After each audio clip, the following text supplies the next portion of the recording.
C'est donc ainsi qu'on va recevoir le coach Ouzero Mouhamadou Bakoubi, qui, on l'a dit hier, est auteur, éducateur, formateur, entrepreneur, coach certifié, cofondateur du centre socio-éducatif Albir. C'est lui qui va nous présenter tout à l'heure la 4e communication qui est intitulée « Développer un état d'esprit de leader aligné avec sa mission de vie ». Coach Ouzero Mouhamadou Bakoubi qu'on reçoit sous vos ovations, s'il vous plaît. Merci d'ovationner très très fort. Encore et encore. Coach Ouzero Mouhamadou Bakoubi, c'est à vous. Une fois encore, merci d'être là et merci d'être resté jusqu'à cet instant-ci. Tout à l'heure, quand il a commencé en disant qu'il y a une personne comment il a dit ça? Qui s'est sacrifié, qui a fait tout, qui a dépensé ses moyens. C'est vous la personne. D'accord? Vous êtes important. Vous n'êtes pas n'importe qui. Vous êtes vraiment des privilégiés. Et depuis hier, on ne faisait que parler de la mission de vie, de la découverte de soi ou la connaissance de soi. Parce que quand on ne se connaît pas, comment est-ce qu'on pourrait savoir ce qu'on est venu faire?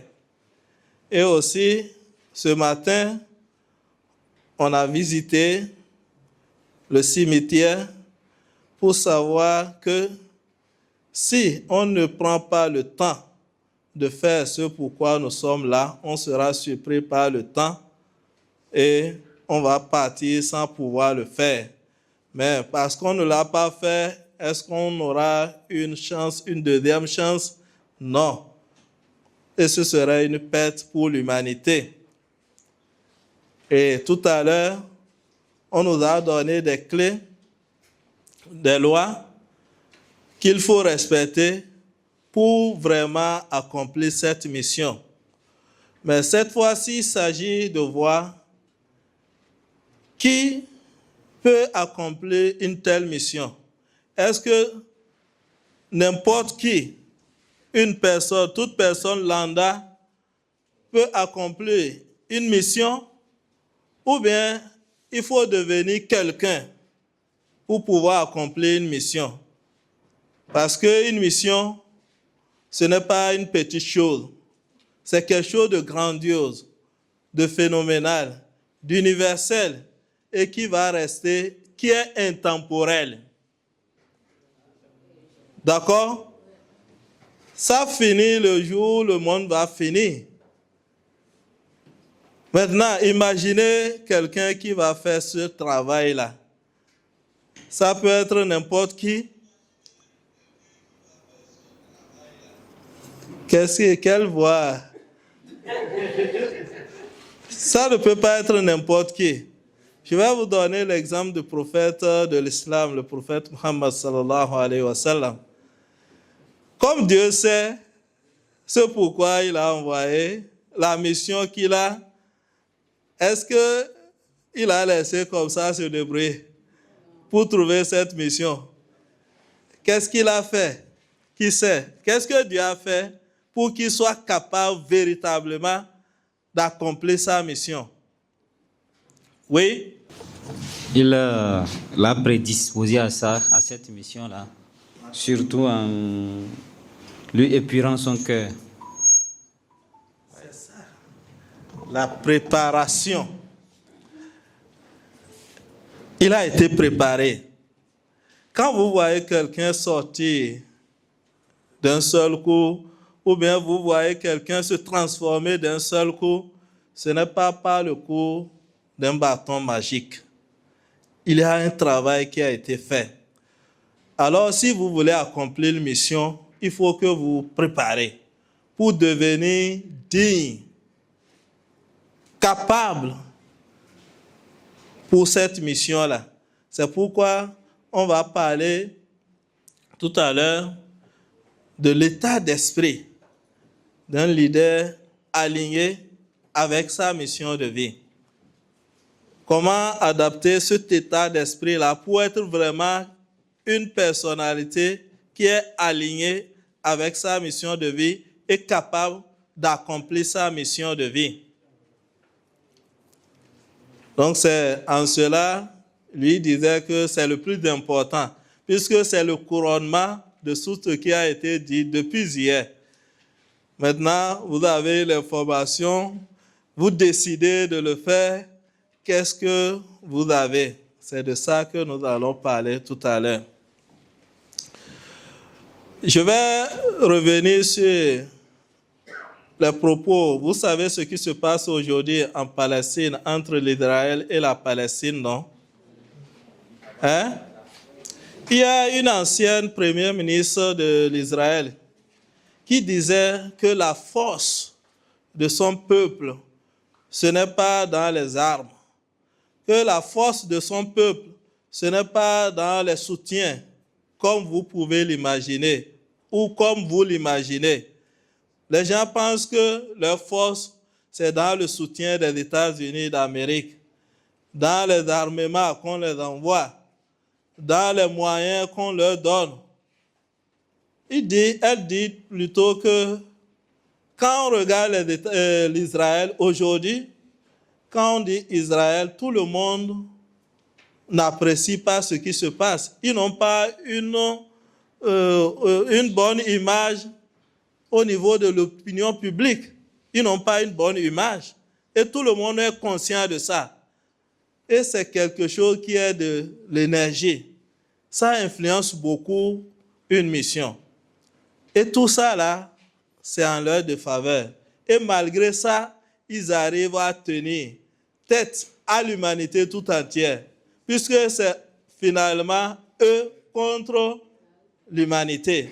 Aujourd'hui, partout, les soulèvements se font. Elle a dit que leur force réside dans l'état d'esprit de leur peuple. Que si ce n'était pas l'état d'esprit des Israéliens, l'Israël aurait déjà disparu. Donc c'est pour dire tout simplement que pour être capable d'assumer votre mission, ce n'est pas une question de compétence. Ce n'est pas une question de force.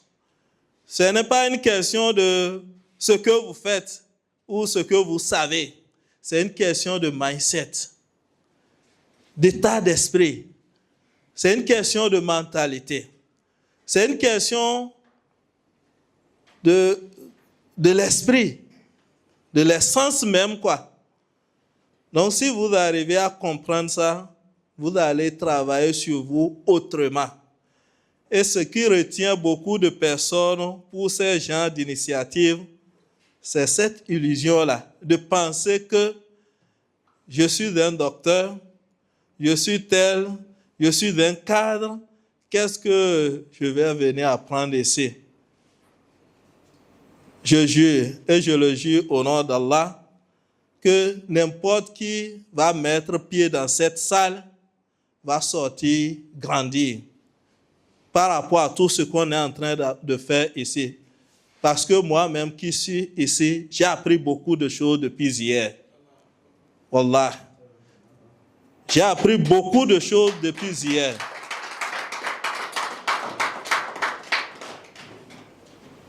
C'est pourquoi on dit, parmi les plus grands crimes, il y a le fait de dire « je sais ».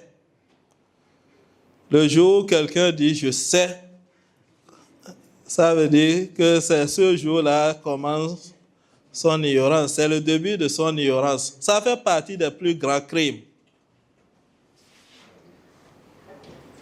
Toi, à toi seul, tu ne peux pas avoir le monopole du savoir. Tu peux être bon expert dans un domaine, mais tu ne peux pas être expert dans tout. Même le prophète de l'islam, le prophète Mohammed, qui est la plus grande personnalité de l'humanité, il n'a pas été meilleur dans tout ce qu'il a entrepris. Sinon, il prend des conseils, malgré qu'il soit un général de guerre. En termes de stratégie de guerre, il a pris des conseils auprès des gens. S'il avait le monopole du savoir, il aurait pu prédire tout ça là, connaître ça, tout ça là. Donc c'est pour dire que personne ne peut pas avoir le monopole du savoir. Donc quel que soit votre niveau, vous pouvez apprendre de quelqu'un quelque chose sur lequel vous n'avez même pas une idée. Même dans le quotidien, vous pouvez apprendre.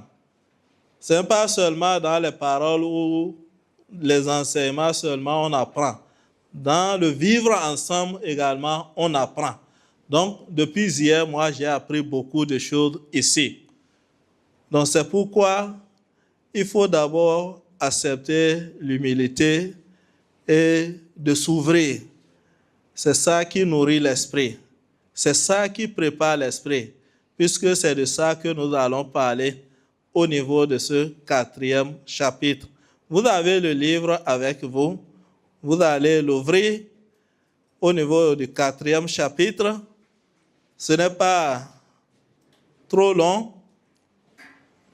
Donc, on va faire l'exercice d'hier. Rapidement, on va lire. Et les points sur lesquels il faut s'arrêter, insister, nous allons insister. Et les exercices, vous allez les traiter. D'accord? Qui se donne volontaire pour commencer la lecture? Chapitre 4. Développer un état d'esprit de leader allié avec sa mission de vie. Ce chapitre vise à inspirer, outiller et mobiliser le lecteur dans la construction d'un mindset de leader au service de sa mission unique sur terre. Accomplir sa mission de vie ne dépend pas seulement de ce que l'on sait ou de ce que l'on fait. Cela dépend surtout de ce que l'on croit, pense et incarne. Un leader n'est pas forcément celui qui parle le plus fort, ni celui qui est suivi par des milliers de personnes ou celui qui arrive à dominer tout le monde.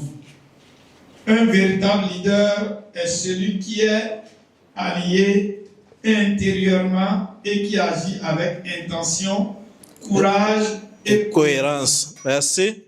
Ici, ce que vous devez retenir, c'est que l'objectif que nous poursuivons, 1, c'est d'abord vous inspirer. 2, vous outiller. Et 3, vous mobiliser. C'est-à-dire vous inciter à l'action. Puisque c'est là l'opérationnel va se faire. Et le statut d'un vrai leader, ce n'est pas celui-là qui arrive à dominer, qui arrive à surpasser tout le monde, qui arrive à s'imposer par sa voix ou bien tout ça là. Mais c'est celui-là qui agit avec alliement, qui agit avec cohérence et qui agit avec courage. Il faut que ça soit clair. Le mot cohérence ici, je veux que vous notiez ça. Ça va revenir, puisque ça va, tout est expliqué, c'est sous forme d'une introduction ici. Donc, par la suite, vous allez comprendre pourquoi cohérence. Oui, on continue. 4.1. Le leadership commence par soi. Avant de guider les autres, guide-toi toi-même. Le premier territoire à diriger, c'est toi-même. Tes pensées, tes émotions, tes habitudes, ton attitude face aux défis. Exemple. Kofi rêvait de créer une école alternative. Il manquait de discipline. Lorsqu'il a décidé de se lever chaque jour à 5 heures pour écrire sa vision, il est devenu le premier élève de son propre leadership. Ici, le premier territoire à diriger, c'est toi-même. D'abord, avant de devenir leader, il faut être ton propre leader. Il faut être d'abord ton propre leader. Celui qui n'est même pas capable de se discipliner lui-même, imaginez, est-ce qu'il peut discipliner quelqu'un d'autre? Maintenant, le leader dont nous sommes en train de parler ici, s'il vous plaît, ce n'est pas, c'est-à-dire un directeur ou bien un manager d'un service, hein. Ce n'est pas de ça que nous sommes en train de parler. Quand nous parlons de leader ici, c'est pour une mission de vie, c'est-à-dire un leader mondial. Un leader sur le plan mondial. C'est de ça que nous parlons. Si tu arrives à gérer 5 personnes, 50 personnes, 100 personnes, tu te crois déjà leader, ce n'est pas de ça que nous sommes en train de parler. Si c'est de ça, on aura beaucoup de leaders. Donc le leader dont nous parlons ici, c'est celui-là qui pourra guider le monde, qui pourra conduire le monde, qui pourra, c'est-à-dire orienter, diriger le monde vers son salut. C'est de ce leader-là que nous parlons. C'est pourquoi les exigences seront vraiment pointues à son niveau. Les 5 piliers d'un leader aligné. Premier pilier. Premier pilier, clarté et précision. Savoir ce que tu veux, où tu vas et revenir constamment à ta raison d'être. Ton pourquoi émotionnel. Donc, là où on va insister, revenir constamment à ta raison d'être ou ton pourquoi émotionnel. Votre pourquoi, c'est ça qui détermine en réalité votre déclencheur, ce qui vous motive, ce qui vous fait bouger et vous pousse à agir. Et pourquoi ça doit être émotionnel? Lorsque c'est collé à une émotion, par exemple la peur ou la colère, en ce moment, vous ne pouvez pas vous retenir. Vous devez forcément agir. Sinon, vous ne pouvez pas même rester dans votre peau. Donc le pourquoi doit être émotionnel pour vous obliger à bouger, à réagir. Et pour qu'un pourquoi soit émotionnel, il faut vraiment que ça soit quelque chose de très, très, très élevé. Nous sommes entre ces 2 bâtiments. Il y a un enfant parmi nous, il y a le bébé. Ça ne va pas arriver, hein. C'est juste une manière de parler. Ça ne va pas arriver. Pour quitter ce bâtiment vers l'autre bâtiment, il n'y a pas autre passage. Il y a juste une planche entre ces 2 bâtiments-là. Maintenant, il s'est fait que l'autre bâtiment, c'est là se trouve le bébé qui était avec nous. Il est dans l'autre bâtiment. Maintenant, on me demande de passer par la planche pour aller chercher le bébé.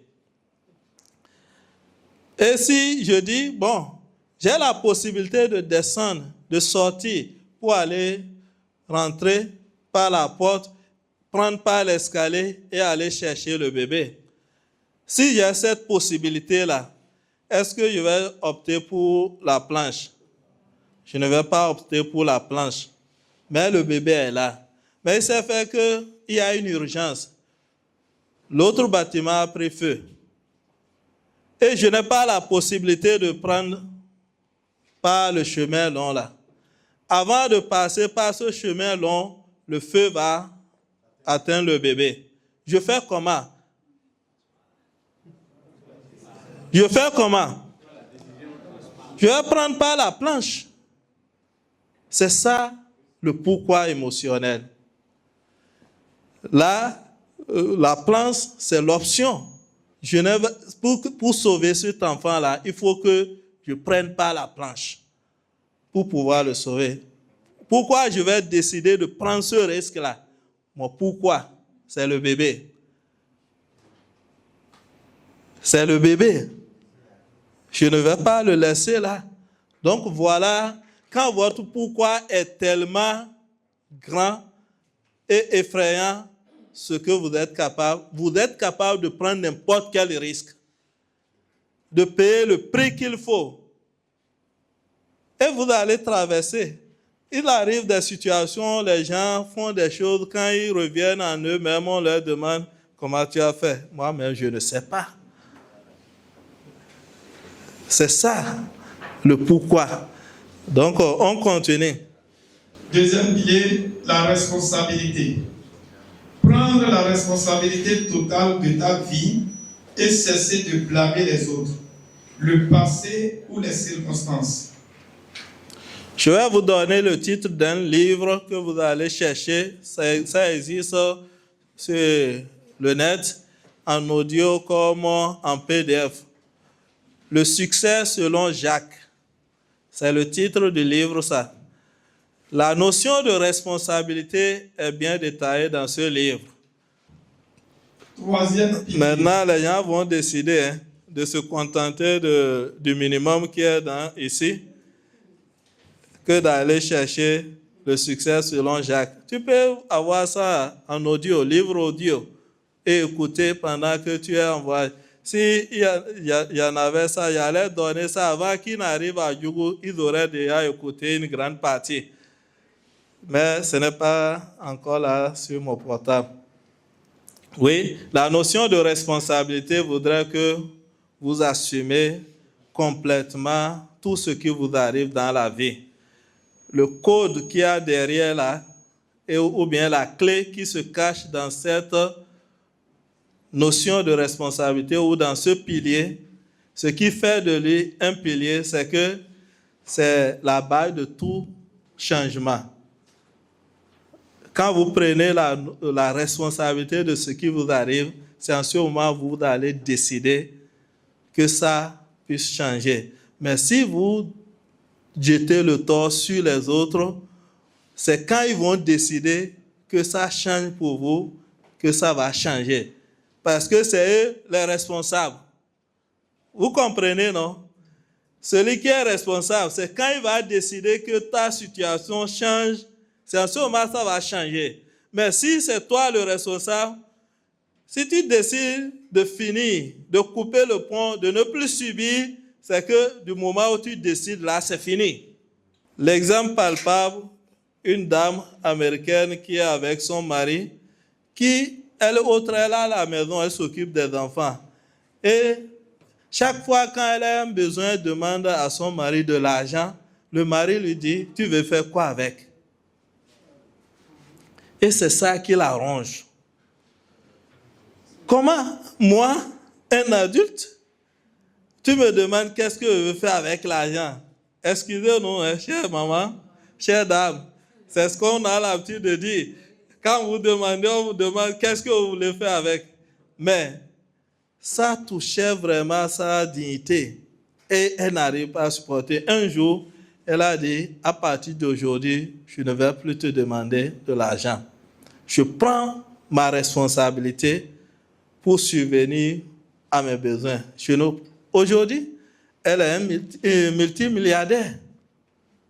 Multimilliardaire. Parce qu'elle a décidé de ne plus jamais demander de l'argent, ni à son mari, ni à personne, afin qu'on lui demande qu'est-ce que tu veux faire avec. Lui, c'est ce que la gêne, ça. Elle est aussi petite pour ne pas savoir ce qu'on fait avec l'argent, ou bien elle demande pour le plaisir de demander. Donc, prenez votre responsabilité pour que votre situation puisse changer. Mais si vous voulez subir, continuez de blâmer les autres, de critiquer le gouvernement, comme ou bien les situations ou le système, tout ça là, le système nous a conduit à tout ça. Non. Rompez avec ça. Et dites-vous, si je suis dans cette situation aujourd'hui, c'est moi le responsable. Mais je décide dès aujourd'hui pour que ça finisse, que ça ne me revienne plus et que j'en finisse une fois de bon. Si tu fais ça, c'est-à-dire tu es révolté contre toi-même et tu fais ce que tu dois faire maintenant pour que plus jamais tu ne vives plus cette situation. C'est ça la notion de responsabilité. Troisième pilier, la discipline. Pas. Faire ce qui doit être fait, même sans envie de créer une routine sacrée autour de ta mission. Ne pas attendre que les conditions soient parfaites. Oui, la discipline. Ici, ce que je vais dire par rapport à la discipline, il y a le livre de Joe Dispenza dont le coach nous a parlé. La nature du cerveau humain est faite de sorte que il nous évite la souffrance, les difficultés, les dangers. Si bien que tout ce qu'on va vouloir faire, qui va demander un peu d'effort là, on ne va pas vouloir le faire. Maintenant, la discipline voudrait que tu fasses ce qui doit être fait. Pas ce que tu peux faire. On se comprend, hein? La discipline voudrait que tu fasses ce qui doit être fait. Pas ce que tu peux faire. Si ce qui doit être fait dépasse tes capacités, deviens plus fort et fais-le. Ou bien l'option, ce n'est pas de chercher de raccourcis. Ou l'option, ce n'est pas de chercher d'alternative. Ce qui doit être fait. Si ce n'est pas fait, le résultat que tu attends, tu n'auras pas. Si tu fais autre chose, tu auras un autre résultat. Doit être fait, le verbe. Doit être fait.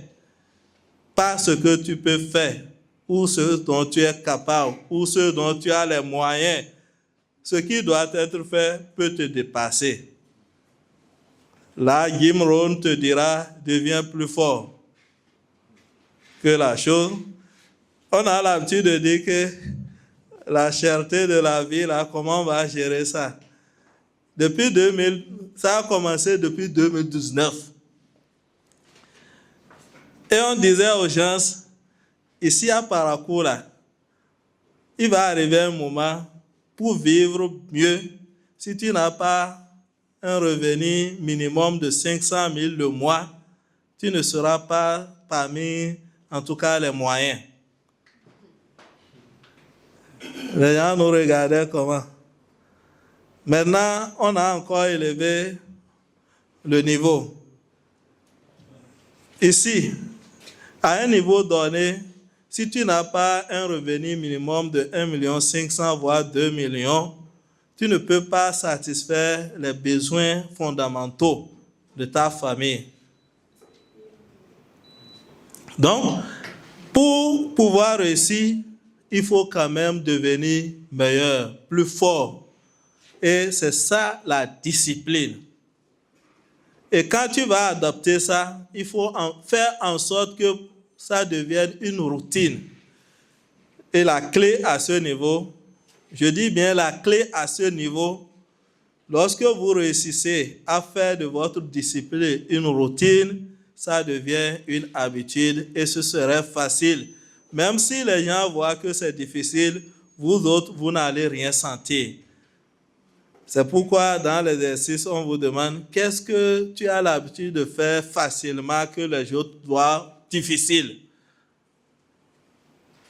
Parce que c'est facile pour toi, ne pense pas que c'est facile pour tout le monde.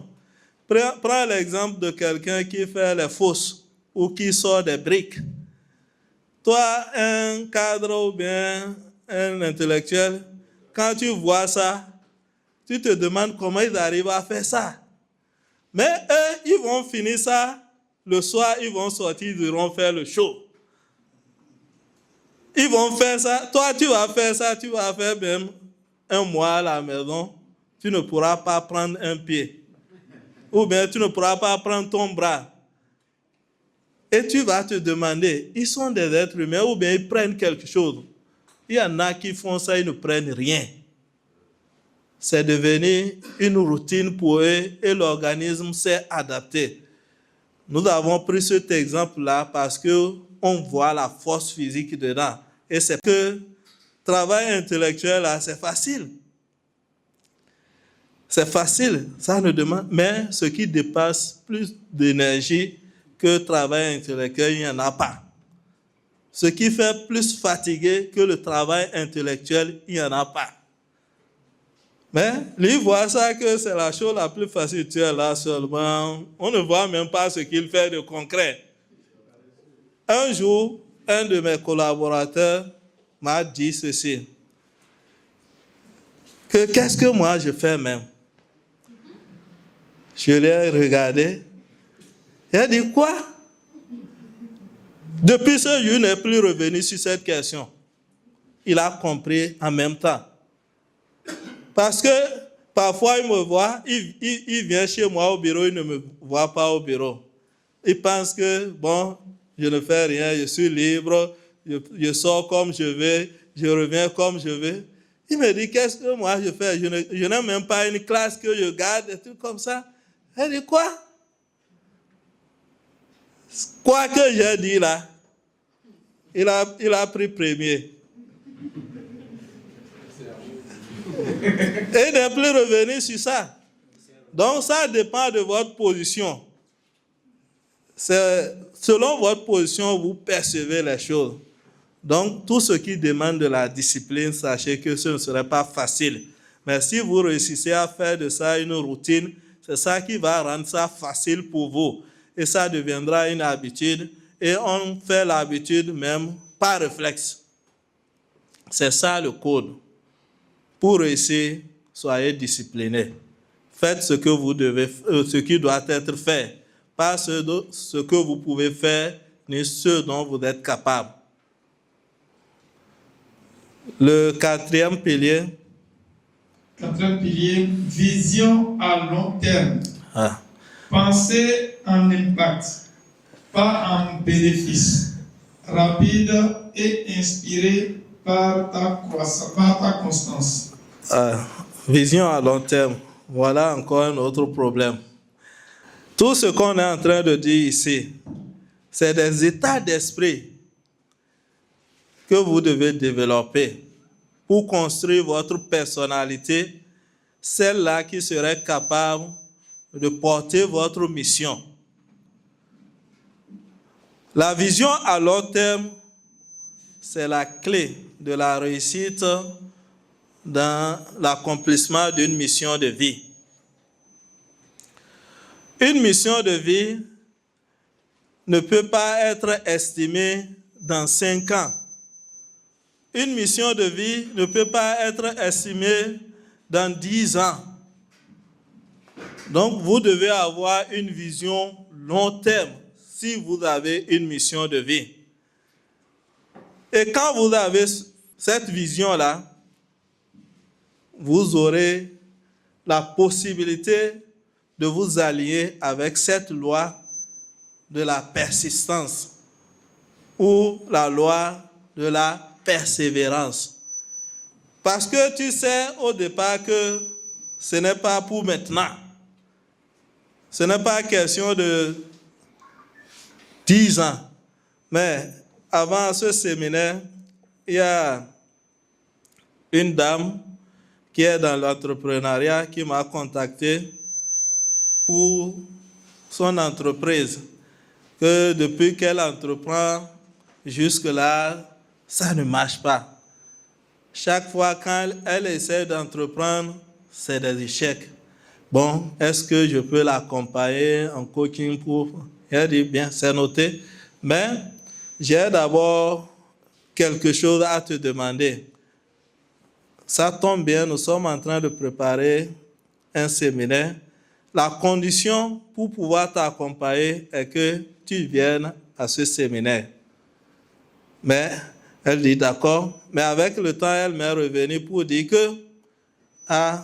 qu'elle traverse une situation difficile, elle n'a pas même de liquidité, tout ça là, de l'argent. Bon, je l'ai relancé plusieurs fois. Pour finir, elle me dit, pour le séminaire, de laisser tomber, qu'elle a trouvé une formule, elle est en train d'essayer. Aujourd'hui, j'allais lui donner la parole si elle était là, pour me dire, elle a commencé l'entrepreneuriat, ça fait combien d'années? pour dire qu'elle entreprend, ça échoue, ça ne marche pas. Combien d'essais elle a fait? Le coaching, là, c'est ici, on allait faire ça. C'était pourquoi je l'ai invitée. Ce n'était pas pour la déshabiller, mais pour prendre un cas et montrer aux gens comment ça fonctionne. Notre problème, c'est quoi? Notre problème, c'est quoi? On assimile notre recherche de biens matériels ou bien de l'argent à l'entrepreneuriat ou bien à la mission de vie. On cherche l'argent et on dit qu'on entreprend. On cherche l'argent et on dit qu'on est en train de réaliser une mission. Si c'est ça, tu vas te voir tout à l'heure que tu as échoué parce que quand tu n'auras pas l'argent, ça veut dire quoi? Tu as échoué parce que ton unité de mesure, c'est quoi? C'est l'argent. Toi, tu veux dire que tu as réussi dans l'entrepreneuriat quand tu vas faire de l'argent. Voilà que tu n'as pas eu de l'argent pendant 5 ans. Au contraire, tu as perdu de l'argent. Qu'est-ce que tu vas dire? Tu as échoué. Mais avec une vision à long terme, on sait que ce n'est pas l'argent, la préoccupation, c'est l'impact, c'est l'héritage qu'on veut laisser, c'est la trace, c'est notre indice, notre renommée. C'est de ça qu'il s'agit. Donc, quand vous construisez les choses sur 50 ans, vous êtes à 10 ans, vous allez dire que vous avez échoué. Tu n'as même pas encore fait 20 ans. Tu vas dire que tu as échoué. Tu peux faire 25 ans sans que rien de concret ne soit là. Mais tu n'as pas échoué. Tu es en train de construire. Tu es en train de poser des bases. Mais quand ça va prendre, ce ne sera pas une question de temps. Le bambou japonais ou chinois dont on nous a donné l'exemple, quand ça sort du sol là, est-ce que la croissance est question de temps? Quelle est cette plante-là, ou cette plante-là qui peut pousser en moins de 2 semaines à plus de 6 mètres? En moins de 2 semaines. En moins de 2 semaines, ça fait 6 mètres. Mais avant que ça ne puisse faire ça, c'est quoi la fondation? C'est 5 ans d'arrosage, 5 ans d'entretien, 5 ans de service. Mais qui a servi pendant 5 ans ici sans avoir un seul résultat et qui a continué de faire ce qu'il est en train de faire? Tu es en train de faire quelque chose 5 ans aujourd'hui et tu n'as aucun résultat et tu es encore dedans. Tu es encore dedans. Quelque chose que tu fais pendant 5 ans, tu n'as pas de résultat et tu es encore dedans. Vous voyez notre problème? Tu es encore dedans, mais tu n'as pas de résultat. Donc, par rapport à cette loi ou à ce pilier, le long terme, c'est la clé de la persévérance.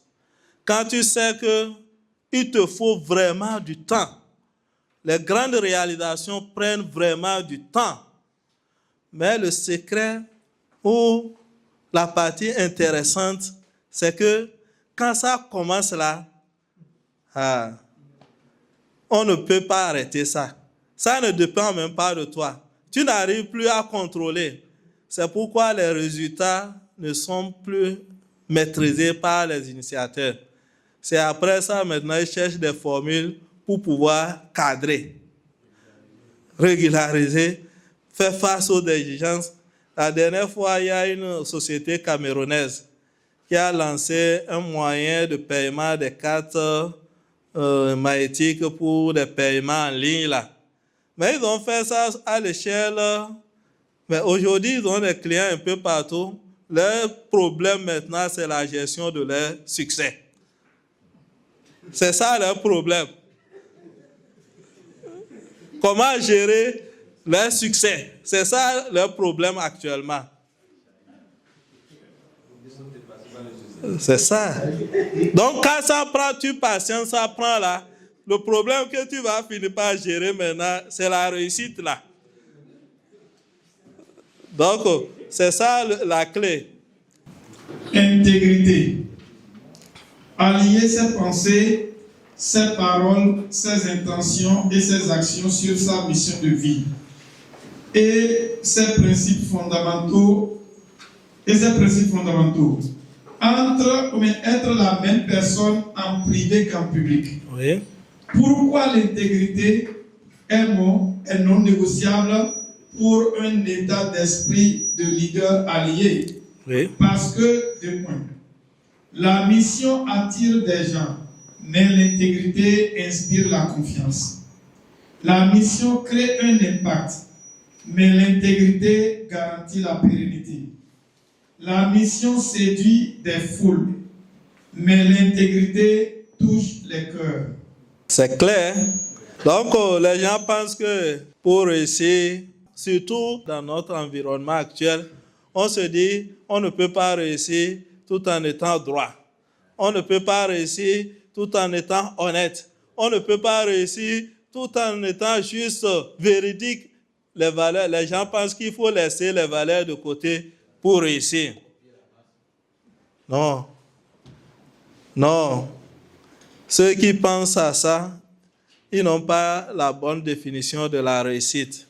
Ils n'ont pas la bonne perception de la réussite. Pour eux, la réussite, c'est de gagner de l'argent en même temps. Et ça, même si ça ne fait pas long feu, ce n'est pas ça leur problème. Mais si tu as intégré vraiment la réussite, tu sais que on ne peut pas se passer de l'intégrité pour réussir. Si tu décides de se passer de l'intégrité, sache que tu as choisi de chuter et de tomber, c'est-à-dire pour ne plus être capable de se relever. Je vais vous donner l'exemple du système anglophone. Vous savez pourquoi ils sont en avance sur nous? Ils ont quelque chose. Ils lisent beaucoup. C'est tout leur secret, ça. Le système anglophone est en avance sur nous, les francophones, parce qu'ils lisent beaucoup. Ça, c'est un secret. Et aujourd'hui, si tu es aux États-Unis d'Amérique, quand tu sors un livre, le premier jour où ça va sortir, tu vas gagner des millions. Parce que les gens vont courir, ils vont acheter. Et ils vont lire. Mais si tu as fait de n'importe quoi dedans, si tu as mis de n'importe quoi dedans, ils vont t'effacer jusqu'à ta racine. Si tu prends la chose, tu vas copier, tu colles, tu fais de n'importe quoi pour dire que tu es auteur, des trucs comme ça, là, machin. C'est des gens qui lisent. Ils vont prendre le livre, tu vas gagner des millions. En un mois, c'est des milliers d'exemplaires que tu vas vendre. Ça, ce n'est pas le problème là-bas.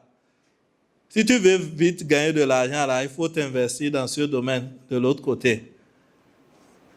Mais quand ils vont prendre ça, ils vont lire, ils vont voir que c'est de n'importe quoi, ils vont écrire sur toi, contre toi, et ils vont publier. Et tellement ils vont te dénigrer que c'est fini comme ça, votre famille là. Personne ne va sortir quelque chose et ils vont croire. Parce que vous n'êtes pas intègre. Donc c'est comme ça. La question de l'intégrité, il faut ça pour réussir. Les millions que tu as gagnés là, tu vas tout dépenser sans même savoir pour chercher à laver ton visage, quoi, ton image. Et les millions là vont partir. Et tu vas redevenir plus pauvre que tu étais. Et tu ne vas même pas pouvoir paraître. Parce que tu vas te cacher. Tu vas te cacher. Donc, c'est quelque chose qui est très capital aujourd'hui pour réussir, l'intégrité. Ce n'est pas négociable. Donc, rapidement, pourquoi on a insisté sur ces piliers-là? Puisque c'est ça, en réalité, le sous-bassement de la construction du mindset. Et 4.3. L'alignement entre pensée, parole et action. Oui. Chez un leader allié avec sa mission de vie, l'alignement entre pensée, parole et action est une condition fondamentale pour inspirer la confiance, garder sa paix intérieure et incarner pleinement sa mission de vie. Cet alignement est un exercice de conscience et de cohérence qui demande lucidité, honnêteté et discipline. Un leader n'inspire donc pas par ses mots, mais par sa cohérence dans ses actes. Tu ne peux pas prêcher la liberté si tu vis dans la peur. Tu ne peux pas prôner le changement si tu refuses de changer toi-même. Exemple, Nadia voulait aider les jeunes à avoir confiance. Elle se rabaissait sans cesse. En changeant son langage intérieur, elle est devenue crédible car désormais alliée.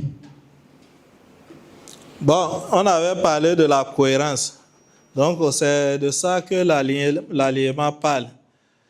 Lorsque vos pensées, vos paroles et vos actions sont alignées, c'est en ce moment que vous pouvez inspirer confiance. C'est en ce moment que vous pouvez être un leader qui peut quand même incarner sa mission.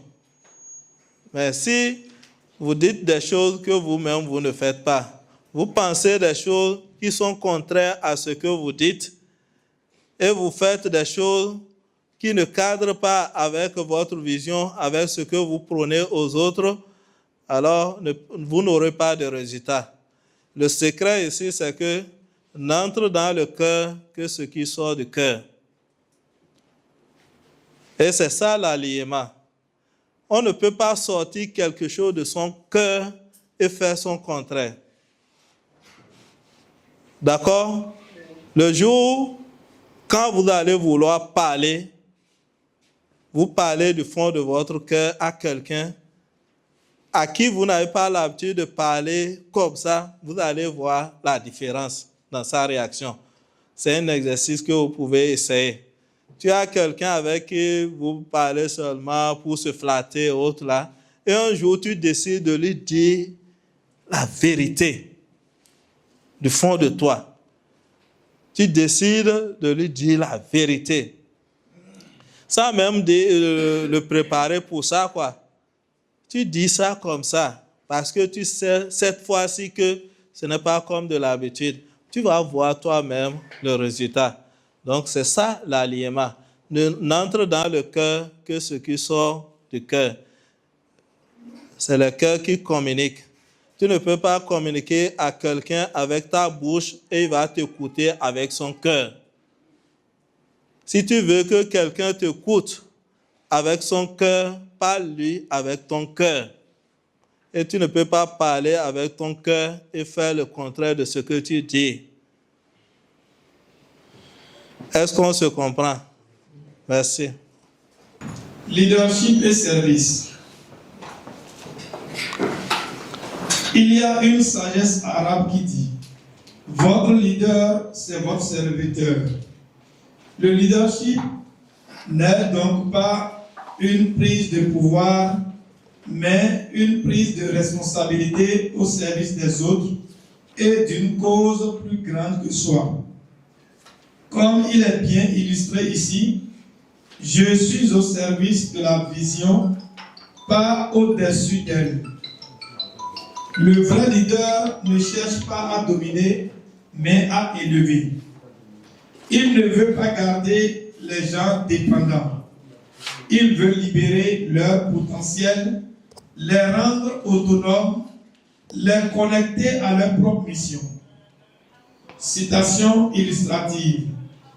Je ne dirige pas des suiveurs, je forme d'autres leaders. Le leadership aligné est toujours connecté à une cause plus grande que soi.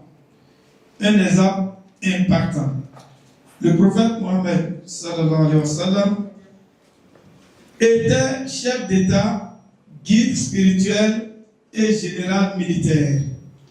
Mais il réparait ses propres vêtements, aidait ses femmes et les pauvres, et servait les autres sans jamais se mettre au-dessus d'eux. Bon, c'est clair, surtout avec l'exemple illustratif. On n'est pas leader lorsque on profite des gens. On est leader lorsqu'on sert les gens. Les gens prennent les choses au contraire. Quand tu es leader, c'est toi qui ramasses tout et les autres te suivent. Non. Si tu es leader, les gens doivent pouvoir tout prendre et c'est ce qui reste là que toi tu vas prendre. Qui est prêt à faire ça? À mettre les autres devant lui, avant lui. Oui? C'est ça, être au service des autres. Vous êtes leader quand vous servez, c'est tout. Et dans l'histoire de l'islam, tous les leaders qui ont eu de renom ont prononcé cette phrase dans leur discours d'investiture. Je suis votre serviteur. Je suis votre serviteur. Donc, voilà par rapport à l'état d'esprit d'un leader aligné. C'est tout le chapitre ça. C'est tout le chapitre ça. Maintenant, il y a une loi qui est revenue ici. C'est la loi de contribution, ou c'est deux lois du moins, la loi de contribution et la loi d'utilité au niveau de leadership au service de la communauté. Donc, vous ne pouvez pas être un leader si vous ne servez pas. Donc, la loi de l'utilité et la loi de contribution. C'est pourquoi on a dit tout ce qu'on a fait jusque-là, c'est des bases. Donc, si, entre-temps, vous n'avez pas une idée de ces lois-là, vous n'aurez pas la perception du service ici. Donc, le service qu'on vous demande ici, c'est les autres d'abord, ensuite vous. Pas moi d'abord, après les autres. Les autres d'abord, ensuite vous. Pas moi d'abord, après les autres. Et dans une loi, on a dit, donnez aux autres plus que vous attendez d'eux. Et ils finiront pas vous donner plus que ce que vous leur donnez. Au départ, tu donnes plus que tu devrais le faire. Mais au finish, c'est toi qui vas finir par recevoir plus que ce que tu donnes. Et c'est ça la loi de sémence. Il n'y a pas cette loi ici. La loi de sémence, quand vous donnez, c'est comme une graine que vous semez. Et quand cette graine va pousser, ça va sortir, ça va faire une plante, ça va grandir, ça va donner des fruits.